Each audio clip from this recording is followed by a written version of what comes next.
카리브해의 매혹적인 섬나라 자메이카. 끝없이 펼쳐지는 짙푸른 바다와 아름다운 해변가로 모든 여행자들의 마음을 설레게 하는 곳.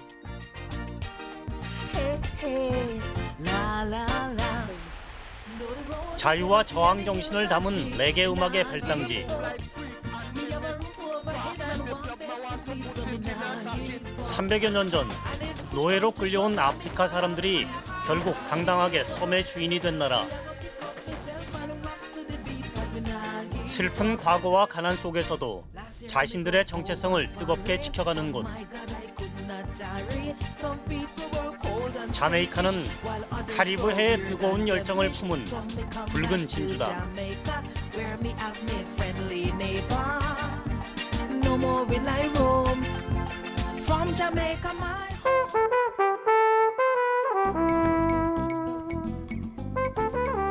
자메이카는 중앙아메리카의 카리브해 쿠바 바로 밑에 있는 작은 섬나라다.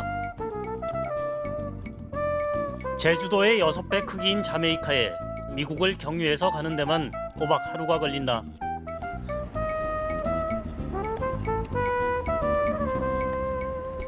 공항에서 자메이카의 수도 킹스턴 시내로 가는 길.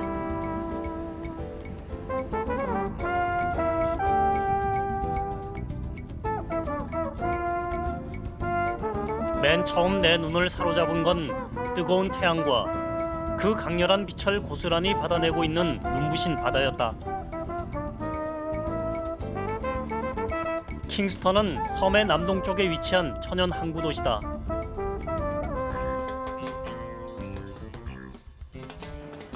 (1655년) 영국이 자메이카를 점령한 이후 만든 도시가 바로 킹스턴이다. 17세기에는 악명을 떨친 카리브해 해적의 기지로, 18세기에는 노예 무역의 거점 도시로 번성했다. 300년이 넘는 영국 통치 후 공용어는 영어가 되었고, 정복자들이 물러난 이후 90%가 넘는 아프리카 흑인들이 이 섬의 주인이 되었다.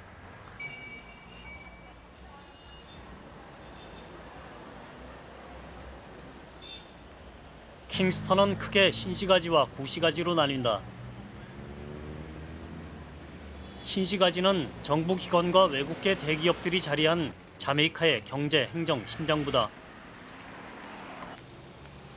자메이카에서 유일하게 도시적인 면모를 갖추고 있는 이곳을 중심으로 소수의 백인과 부유한 사람들이 거주하고 있다.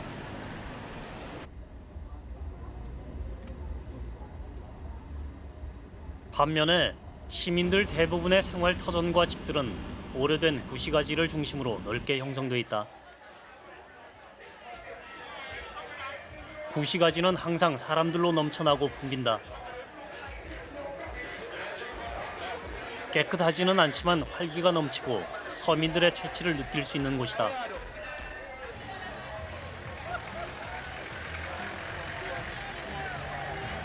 관광업과 농산물 수출 외에 뚜렷한 산업이 없는 자메이카에서 많은 사람들이 영세한 소매업과 거리 행상을 한다.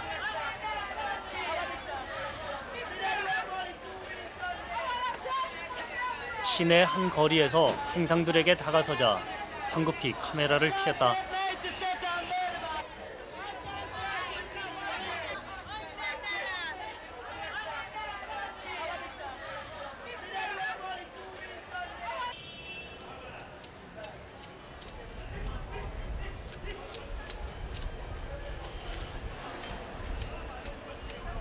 할아버지가 열심히 깎고 있는 이것은 바로 사탕수수다. 사실 이 섬에 아프리카 사람들이 노예로 끌려온 것도 따지고 보면 다 이 사탕수수 때문이다.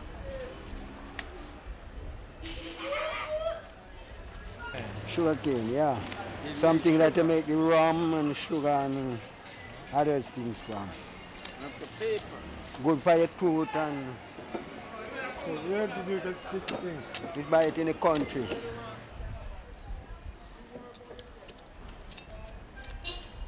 Top one for you. It's fresh and nice, you know. Yeah, man. You're 시원하게 마실 걸 준다고 해서 다가가 보니 코코넛을 팔고 있었다. 한 통에 우리 돈으로 1,000원 정도.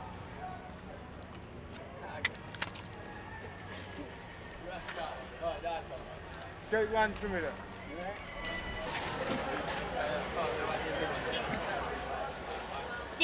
So you guys gonna police now? 자메이카의 더위에 적응이 안 된 나에게 코코넛 물은 정말 꿀맛이었다.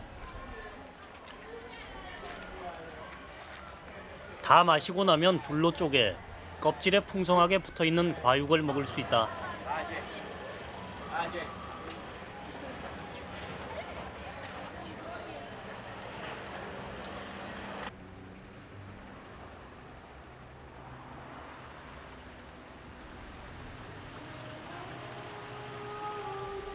시내를 걷다가 한 공원의 입구에서 마주친 것.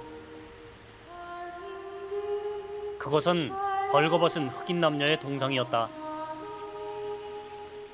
건강한 신체를 표현한 이 동상은 자메이카의 노예 해방을 기념하기 위해 만들어졌다고 한다. 하늘을 쳐다보는 모습이 자유에 대한 간절한 열망을 담고 있는 듯했다. 건강한 몸 자체가 곧 자유를 의미하는 듯 강렬하게 다가왔다.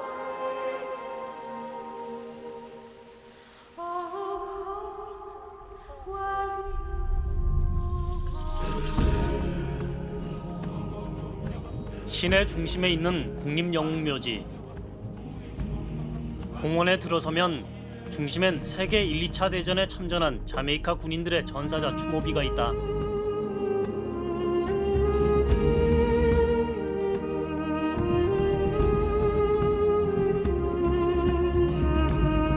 이곳의 나머지 묘지들은 자메이카의 정치 지도자, 인권운동가 등 국가 영웅들의 묘지다. 각각의 묘지 위엔 예전 사회주의 리얼리즘의 영향을 받은 석조물들이 웅장하게 서 있다.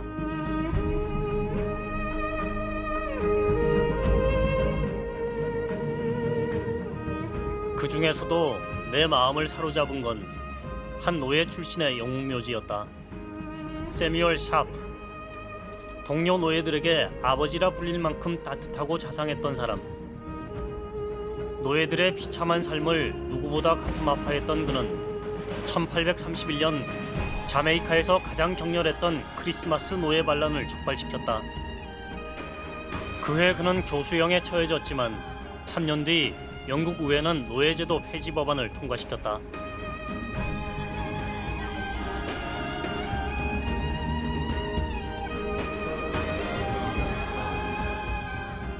이른 새벽, 내가 찾아간 곳은 킹스턴 근처의 작은 어촌 마을.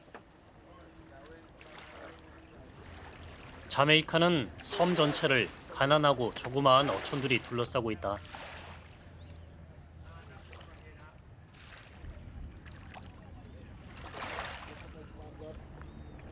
날이 밝으면 한밤중에 고기잡이를 나간 조그마한 배들이 돌아온다.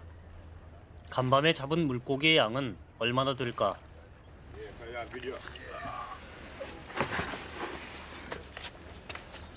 Red snapper. God bless the snapper. Here, Father, hold him. This spot here, God bless. God bless. The fish is poor and kind of bad, but we give thanks for the little that Father provide. And this is all. Yeah, that is all that we catch. Sometimes plenty, sometimes small. We make lots of money. Well, we can't just find the food. We don't make a lot. You see, because family big and only a family have to eat food out of it. So you don't know. You see me? 대형 선박 위주로 진행된 어업 정책은 가난한 어촌 마을을 더욱 어렵게 만들고 있다고 한다.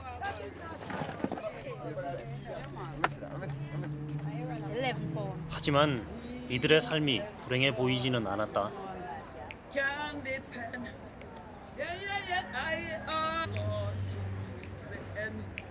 and since Jesus is in me. 킹스턴 시내에서 차로 30분을 달리면 킹스턴 이전에 이 섬의 수도였던 곳 포트 로얄에 닿는다. 영국의 정복자들은 애초에 이곳을 무대로 식민 활동을 시작했지만 1692년의 대지진으로 인해 이곳의 90% 이상이 바다에 잠겨버렸다. 이제 이곳은 평범하고 작은 어촌 마을로 바뀌어버려 과거 수도로서의 면모는 찾아볼 수 없다. 영국인들은 이곳 포트로얄에 모두 6개의 요새를 지었다. 그 요새들 중 지진 후에도 유일하게 물에 잠기지 않고 남아있는 것이 바로 포트 찰스다.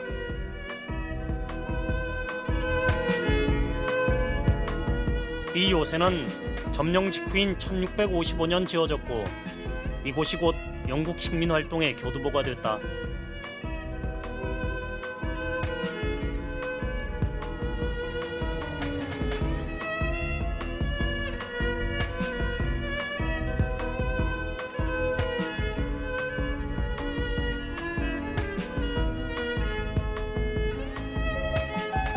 모두 104개의 대포가 있는 이 요새는 원래 다른 유럽 정복자들의 침입을 막기 위해 만들어졌다.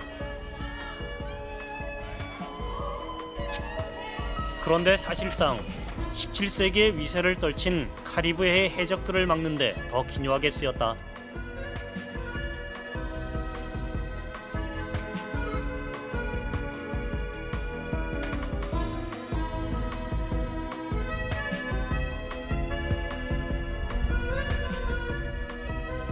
요새 남쪽으로 100m 떨어진 곳엔 예전 포병대의 건물이 기울어져 있다.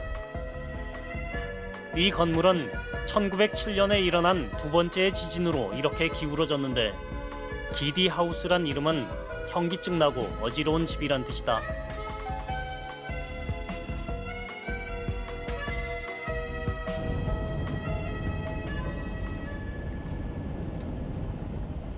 킹스턴에서 섬의 남서쪽 해안을 따라가다 보면 여행객들의 마음을 시리게 하는 장소가 나온다.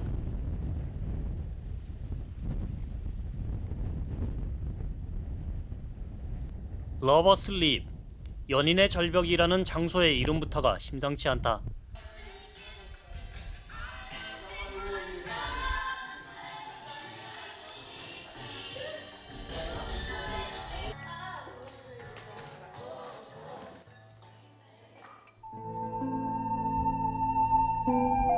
이곳의 레스토랑을 통과하니 온통 짙푸른색의 카리브해가 내 눈을 사로잡는다.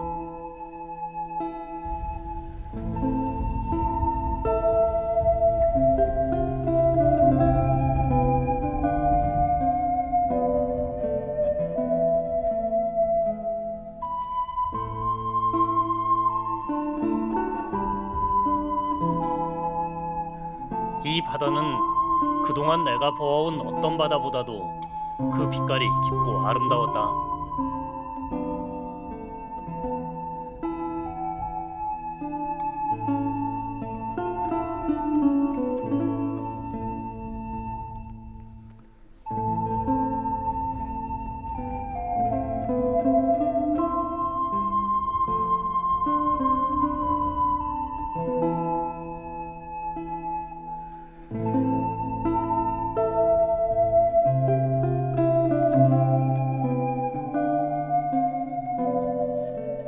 레스토랑 옆에는 서로 부둥켜 안고 있는 흑인 남녀의 조각이 있다.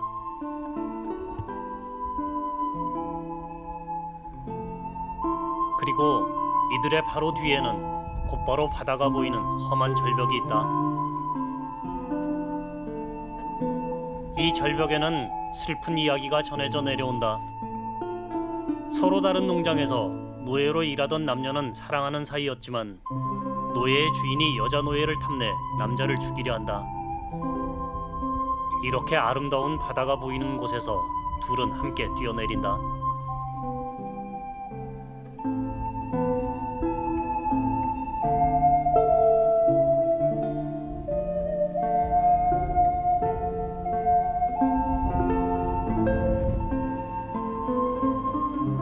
나는 옛날 노예들의 생활이 궁금해졌다. 러버스 립에서 1시간 정도 차를 타고 무덤으로 찾아간 곳은 노예 수용소 건물.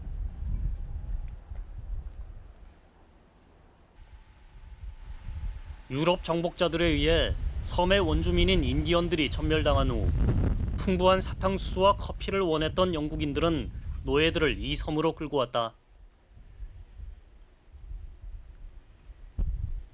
지금은 교회 수련원으로 개조된 이 건물은 지어진 지 300년이 됐다고 한다.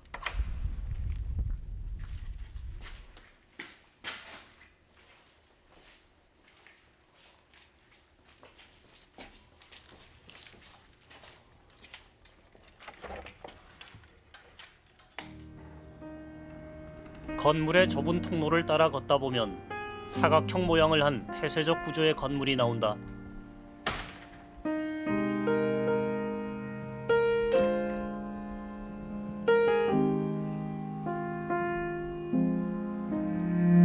이 건물에서 나갈 수 있는 유일한 통로는 단 하나. 통로의 양쪽에는 예전에 총을 들고 삼엄한 경기를 펼쳤던 간수의 방이 있다.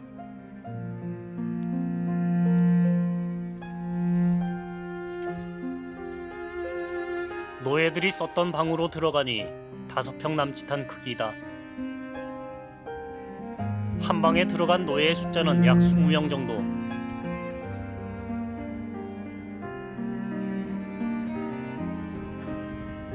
고된 농장 일을 마치고 돌아오면 기다리는 것은 좁고 어두운 방에서의 감금과 불편한 잠이었다.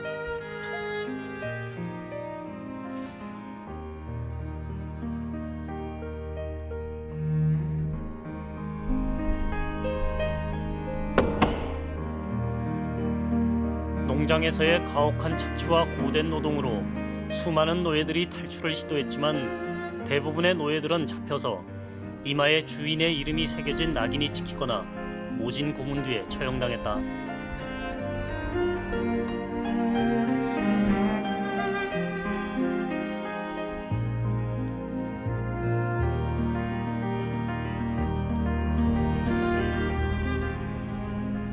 하지만 농장에서 일하던 노예들의 탈주는 끊임없이 이어졌다.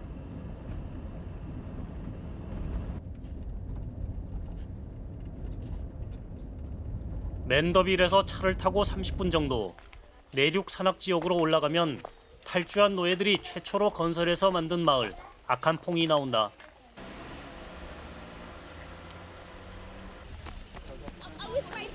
탈주한 노예들이 건설한 마을 아칸퐁의 마룬타운은 지금도 자메이카 정부로부터 자치권을 인정받아 모든 것을 독자적으로 운영하는 마을이다. 현재 이 마을의 주민은 약 150명 정도.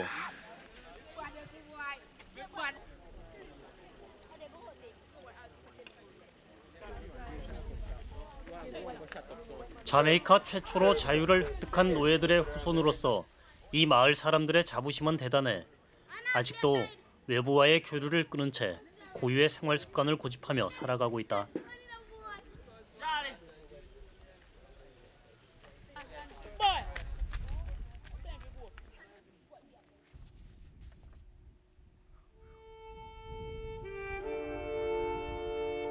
마을 주변의 산과 덤불숲이 바로 아칸퐁의 선조들이 처음으로 탈주해서 숨어들었던 곳이다.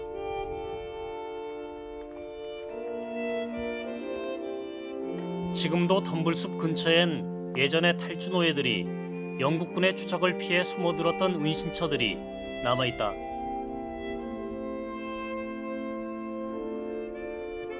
당시 하나둘 모여들었던 노예들은 서로 의지하며 체계적인 조직으로 성장하기 시작한다.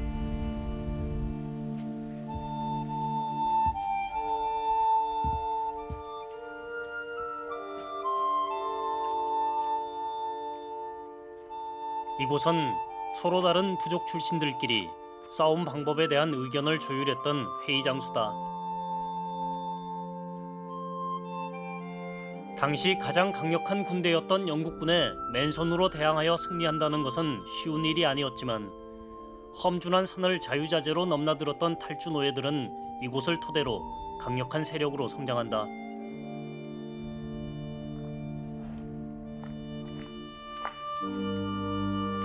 아칸퐁의 마을 회관.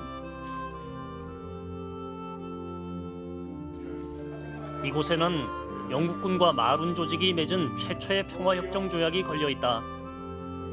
탈주한 노예들이 끊임없이 모여 성장한 마룬 조직은 백인 농장주와 영국군에게도 커다란 위협 세력으로 성장하고 결국 1739년 영국군과 평화협정을 맺으면서 그 독립성을 인정받게 된다. And we in Akampong are from mainly two tribes, the Ashanti tribe and the Karamanti tribes.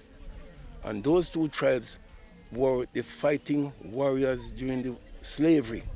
They didn't put up with the ill treatment that they got from the British, so they keep fighting until they were free. So we in Akampong, we got free long before emancipation. Nearly 100 years before emancipation came about, the Maroons were free.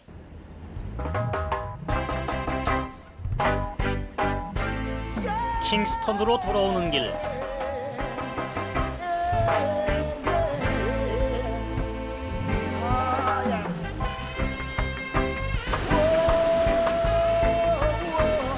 북부 해안의 파도가 거셌다.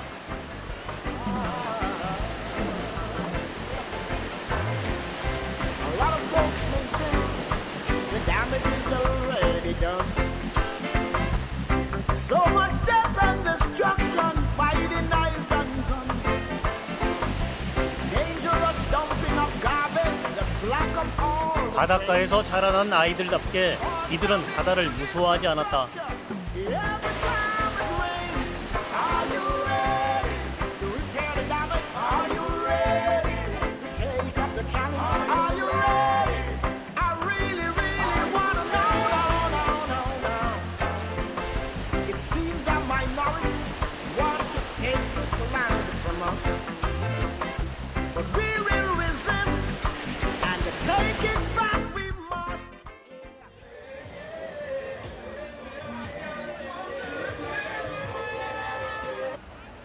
킹스턴의 아침.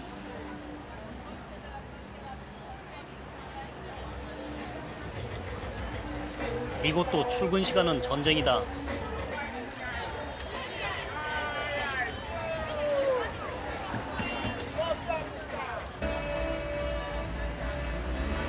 자메이카 거리에서 가장 흔하게 볼 수 있는 풍경 중에 하나는 바로 교복 입은 학생들이다. 이곳에서는 유치원생부터 고등학생까지 모두 교복을 입는다.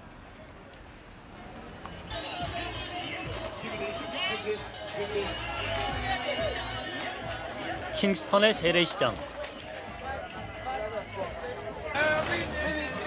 이곳에 오면 자메이카에서 가장 유명한 주인공을 볼 수 있다. 바로 푸싱 카트라는 이름의 손수레다. 이 손수레는 대부분 좌판을 차지하지 못한 영세상인들이 가지고 다니며 직접 물건을 판다. 이 손수레가 유명해진 건 쿨러닝이라는 스포츠 영화 덕분이다. 얼음이라곤 구경도 할 수 없는 열대의 나라 자메이카 선수들이 어려움을 딛고 동계 스포츠 종목인 봅슬레이에 출전하는 과정을 감동적으로 그린 영화 쿨러닝. 실화를 바탕으로 한 이 영화의 초반에 바로 재래시장의 명물인 손수레가 스피드를 즐기는 젊은이들의 레이싱카로 등장한다.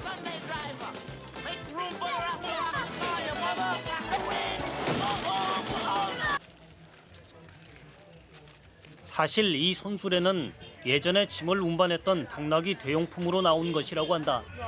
From a long time days, donkey usually carry the load, you know. From town to country, donkey. You understand?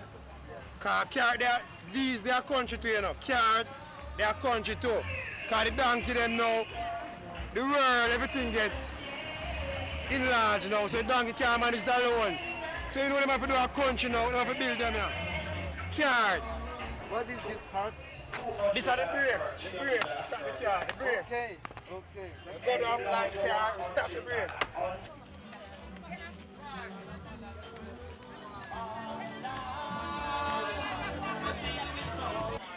열대의 나라인 만큼 자메이카의 야채와 과일들은 풍성하고 싸다.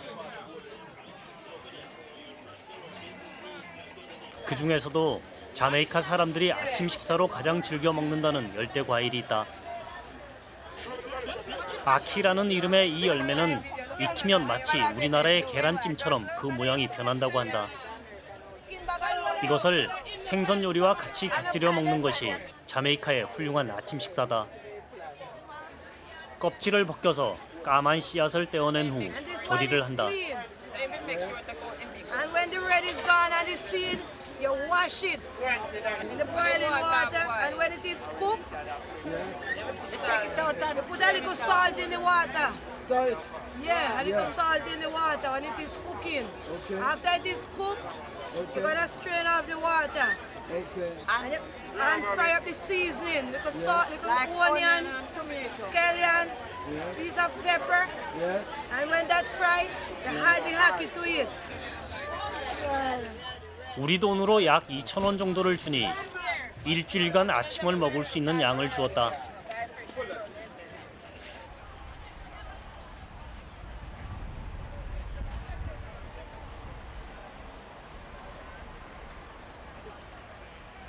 자메이카의 기독교 역사는 식민지의 역사와 함께 시작되었다. 자메이카 대부분의 교회를 당시 식민지 정복자들이 건립했기 때문이다. 이 교회 역시 영국인에 의해 세워졌고 그 역사가 300년이 넘는다. 오늘날 자메이카 국민들의 절반 이상이 기독교를 믿고 있다.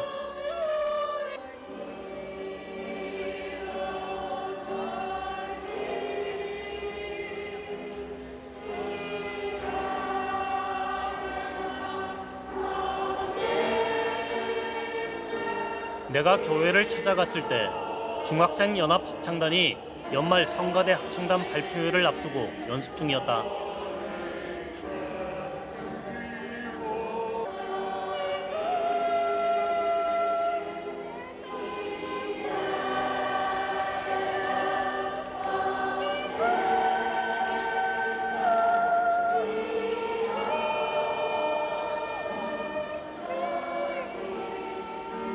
특이하게도 이 교회의 바닥은 17세기 설립 이후 이 교회 성직자와 유명 인사들의 무덤으로 채워졌다.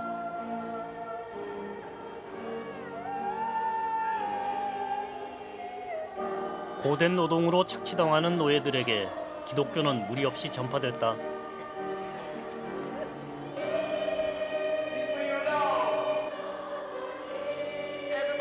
하지만 오늘날 자메이카의 기독교는 백인 중심의 성경 교리에서 벗어나 자메이카 사람들 특유의 아프리카 문화와 접목됐다.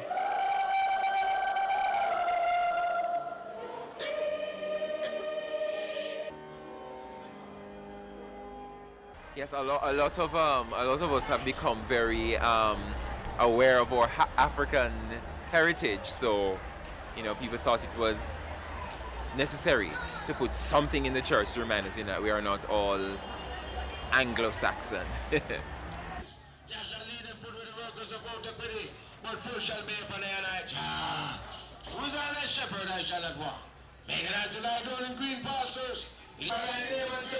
토요일 오후 시내 한 공원. 이곳에서는 다소 낯선 종교 의식이 진행 중이었다.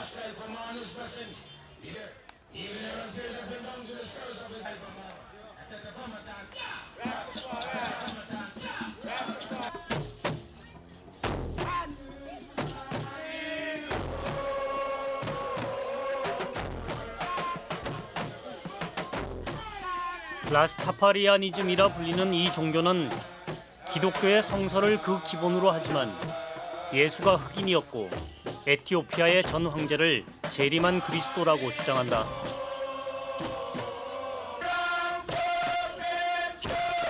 궁극적으로 이 종교는 흑인들의 아프리카 회귀를 주장한다.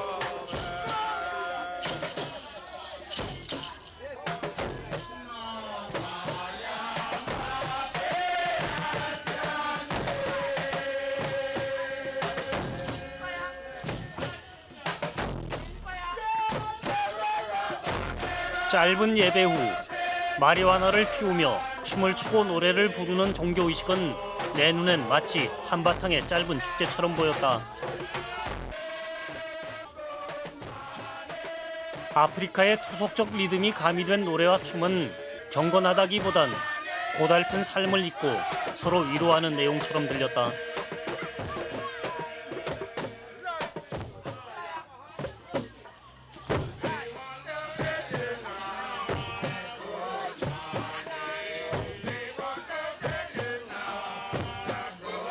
대부분의 라스타파리안들은 특유의 사자머리를 하고 수염을 기른다. This is a sabbatical service, meaning we express also unto the people here, reflecting the world that the seventh day still remains Saturday, as it is taught by the almanac astrologically. You know, every time it reaches here, it kind of break. But there are bridges amongst them. It is the vow. Shall become holy and shall let the locks of the ear grow. So it is not it shouldn't be looked upon as a fashion. It is a biblical seal. And that is why in our days, we are the ones that reflect the king by the name of Rastafari, of Haile Selassie.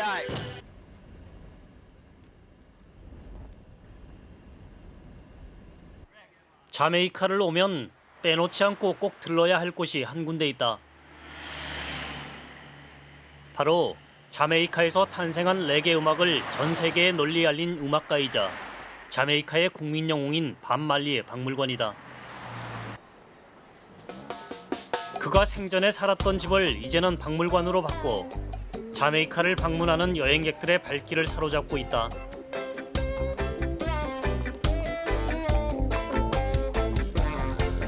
박물관에 들어서면 기타 하나를 든 채 하늘을 향해 손짓하는 그의 동상이 있다. 빈민가에서 태어나 세계적인 슈퍼스타가 된 이후 36살의 암으로 요절한 밥 말리. 사자머리를 한 라스타파리안. 그가 이곳에서 영웅으로 추앙받는 이유는 단지 뛰어난 음악성 때문만은 아니다. 그의 음악에 깃든 메시지는 바로 평화와 자유, 형제 간의 사랑이었고 당대의 위선적인 권력에 대한 저항 정신이었다. 그의 이런 면모는 아직도 현실의 자메이카인들에게 뚜렷하게 각인돼 있다.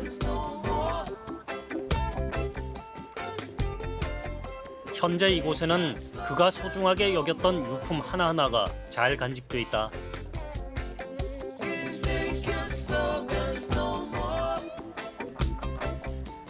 집 내부엔 그의 히트곡 앨범들과 그의 침실이 전시돼 있으나 저작권 문제로 미디어와 갈등을 겪은 이후로는 어떤 촬영도 허락하지 않는다고 했다.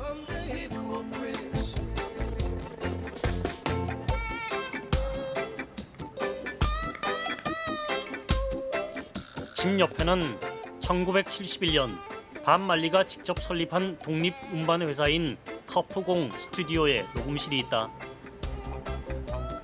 아직도 그의 아내와 아들이 사용한다.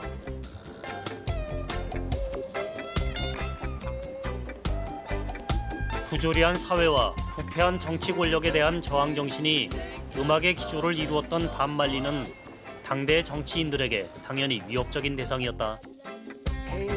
그 결과 1976년 밥 말리의 자택에서 암살 시도가 있었고 집에는 아직도 당시의 총탄 자국들이 남아있다.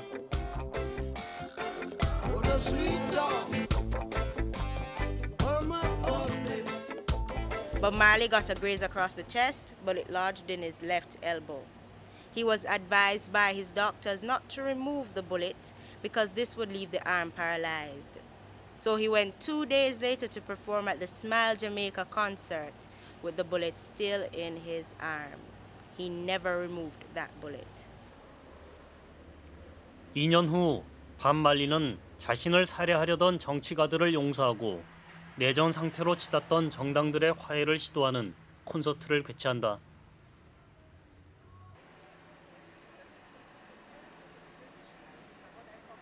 말리는 자택 건물 왼쪽의 뜰을 유난히 좋아했다. 이 나무 밑에서 말리는 낮잠을 즐겨 자며 유명한 곡들을 만들었다고 한다. Here we have Bob Marley's favorite spot on the property. He would sit here smoking marijuana, talking with friends, singing and having a good time. Neighbors over there did not like this. So they made complaints that he was making too much noise. So he recorded 2 songs for them. We're gonna chase those crazy bald heads out of town. And the other one, I want to disturb my neighbor. 1977년 우연히 몸 안에 암세포를 발견한 반말리는 어떤 외과 치료도 거부한 채 4년 후 사망했다.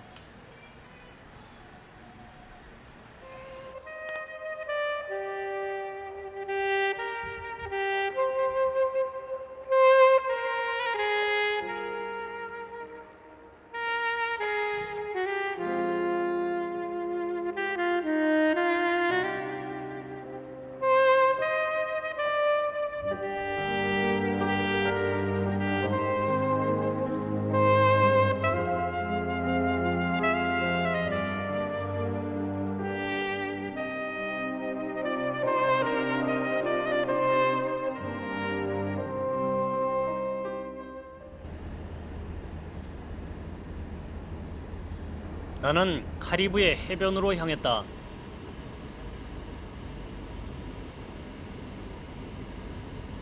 자메이카의 해변들 중에서도 특히 사랑받는 곳이 바로 북서부 쪽의 해변들이다.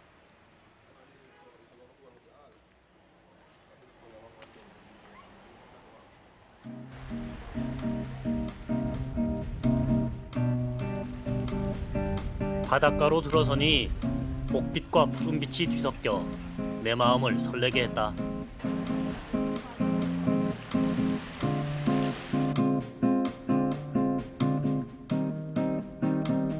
이곳에 자주 출몰했다는 무시무시한 해적들의 이야기마저 카리브해의 낭만을 더해주는 것 같았다.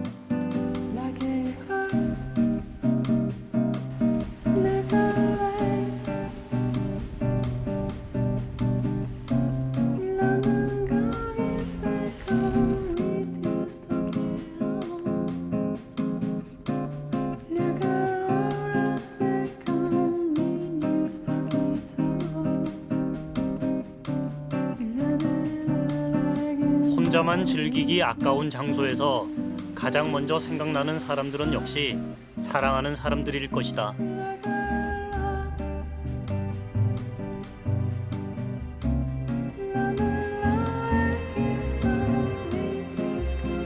눈부신 햇살과 넉넉한 바다에서 나는 문득 가족이 그리워졌다.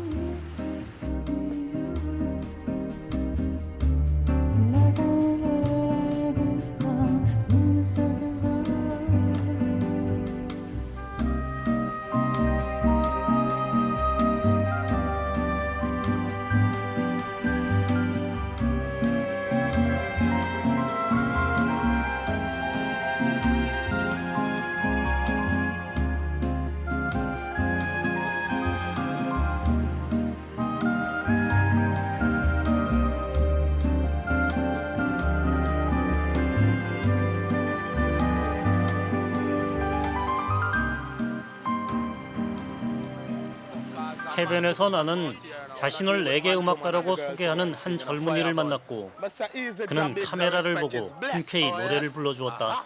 Me introduce her to my bony. Woman them want come sit down for my pony. Damn, now she start to moany, groany. Rasta liquor so the go growy. Introduce her to my bony. Woman them want come sit down for my 라스타파리안인 그 역시 자유와 평화에 대해서 그리고 인간의 평등에 대한 노래를 부른다고 했다. Right now she reach her climax limit, yeah. That's the way how Jamaicans do it. Rastafari love, the bingy youth you feel, yeah. Jaja is real, and I know he is real. Rastafari surround I with his shield. Forever, I say, Jah live forever. I know, I wanna praise Jesus Christ more than ever. I will welcome everybody to Jamaica, whether you're black or white. But we the Rastaman, we don't believe in skin color because here one now they say black and white, you know. But my shorts is black, you know, and all my turban here is white. And I never see somebody white like this or somebody black like this yet. So I say so them hungry fool the people them. And the people them should live as one together. You saw me I say, 'cause God make the whole of it together as one. You know? There is no such black and white thing to me. I just one blood, you know? In everyone vein. So I say, one love.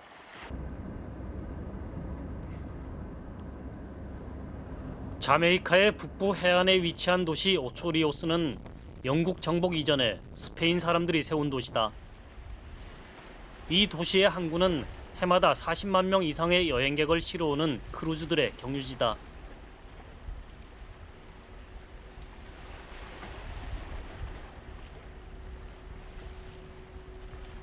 주로 북미와 유럽 쪽에서 오는 배들은 한 번에 3,000명 이상의 관광객들을 태우고 온다.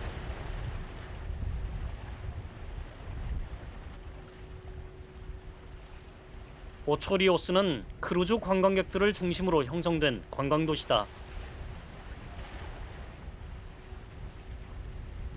도시에 들어서면 여행객들의 마음을 빼앗는 자메이카 특유의 유혹들이 넘쳐난다. The coconut here, the natural coconut water that's good for the heart, the skin and the blood pressure, man. Man, we got a saying here, coconut water got Viagra in it. So if you ever need any extra push in the willy, man, you drink a coconut, put some booze in it.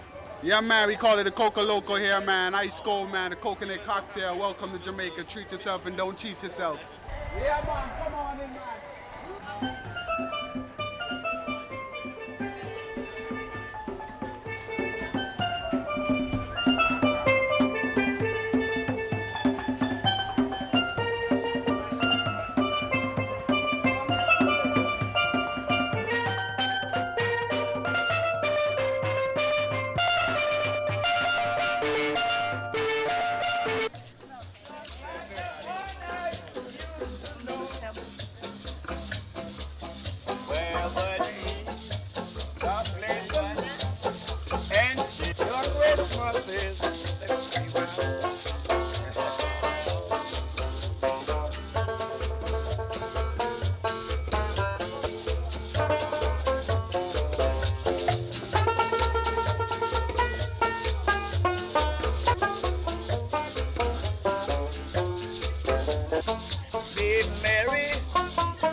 오초리오스의 한 해변으로 향하면 폭포가 나온다. 이 폭포에서 떨어진 물은 바로 해변의 바닷가로 향한다.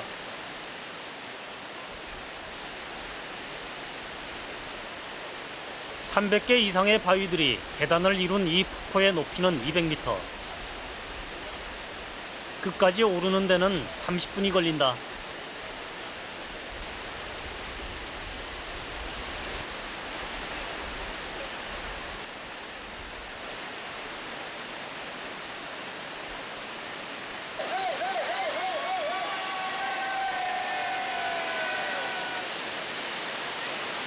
폭포의 물살이 빠르고 시원해서 여행객들의 사랑을 받는 이곳을 두고 자메이카 사람들은 이곳의 폭포를 올라보지 않으면 프랑스에 가서 에펠탑을 보지 않는 것과 같다고 말한다.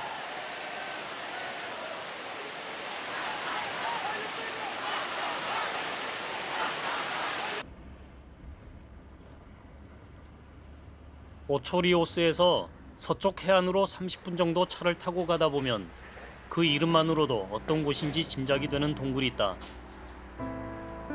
러너웨이 케이브. 농장에서 탈주한 노예들이 추격을 피해서 숨어든 이 동굴은 길이가 약 16km에 이르는 카리브 연안 최대의 동굴이다.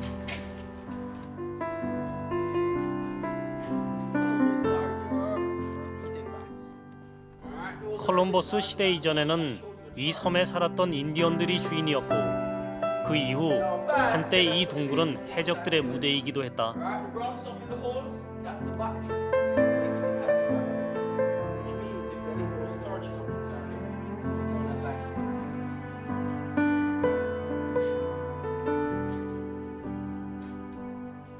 노예 사냥꾼들이 쫓아 들어오면 탈출할 수 있는 통로도 있었다.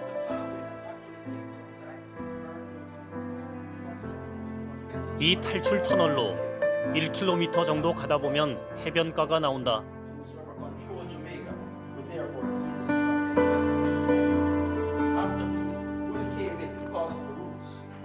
This is mineral water.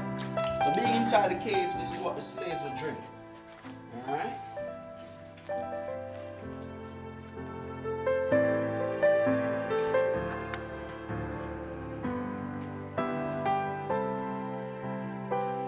이 동굴은 수평으로만 나 있는 게 아니라 수직으로 된 동굴도 있어 도망자들의 은신이 더욱 용이했다.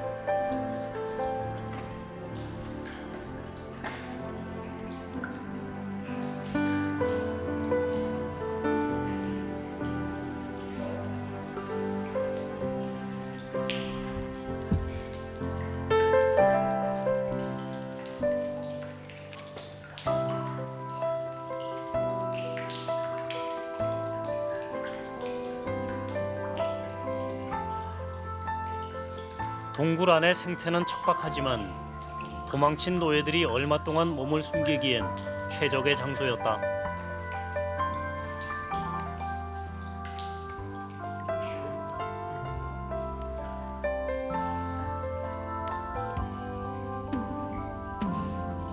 There you go. There's a shrimp.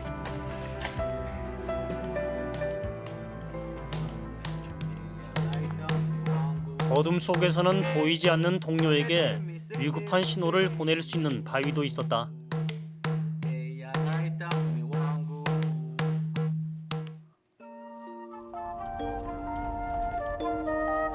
자메이카를 떠나기 전날 나는 블루 마운틴을 올랐다. 킹스턴 동북쪽으로 길게 뻗어 있는 산맥을 블루 산맥이라 하는데 이 중 그 최고봉을 블루 마운틴이라고 한다.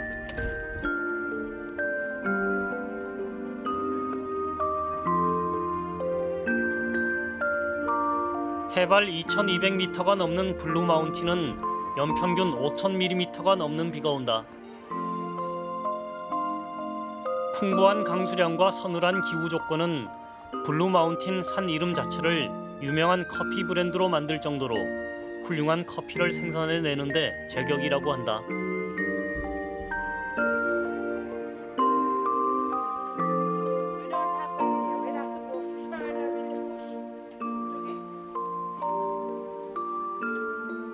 산을 오르다 보면 커피 나무들이 곳곳에서 보인다.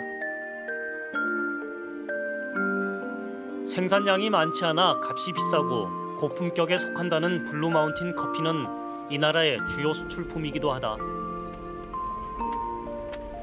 나는 이곳에서 커피가 어떻게 만들어지는지 궁금했다. 내가 방문한 공장은 그 역사만 해도 80년이 넘는 유명한 곳이었다.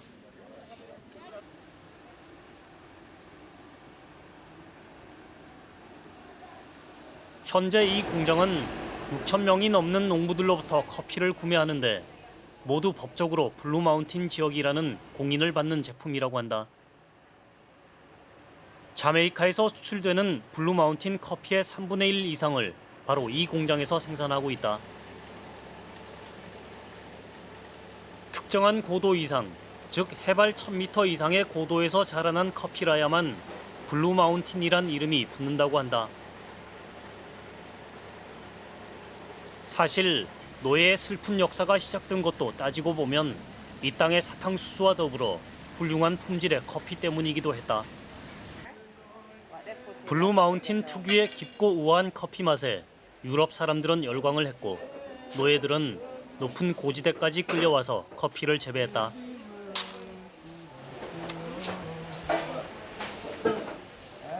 좋은 커피를 만들기 위한 제일 중요한 과정 중에 하나가 바로 좋은 커피 콩을 고르는 것이라고 한다. 색이 선명하고 알 모양이 고른 콩을 골라내고 다시 등급을 매긴다.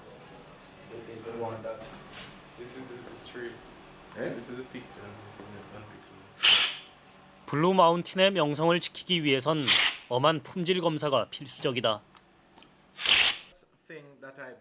커피 맛 못지않게 중요한 것이 바로 온도가 제대로 볶아졌을 때 나는 커피 향이라고 한다.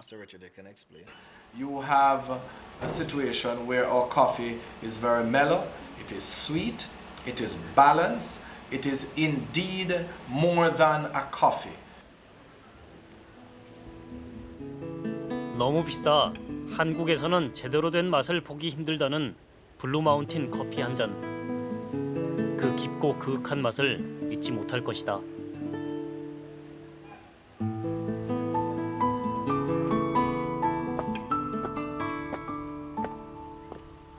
킹스턴 방향으로 산중턱을 내려오다 보면 사람들이 즐겨 찾는 언덕이 나온다. 스트로베리 힐이라는 이 언덕은 여행객들이 나무 침대와 해먹 위에서 커피를 마시면서 나른한 한때를 보낼 수 있는 곳으로 유명하다.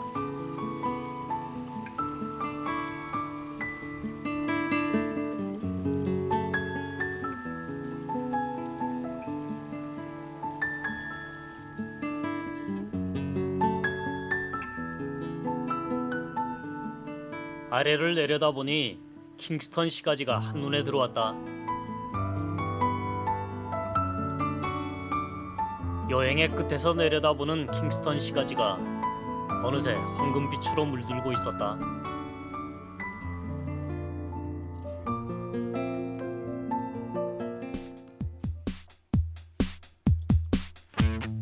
(300년) 전 노예로 이 땅에 끌려왔지만 정복자들에게 굴복하지 않고 끊임없이 자유를 위해 투쟁한 강인한 노예의 후손들. 슬픈 과거와 가난을 이겨내며 자신들의 정체성과 고유한 문화를 뜨겁게 지키는 사람들.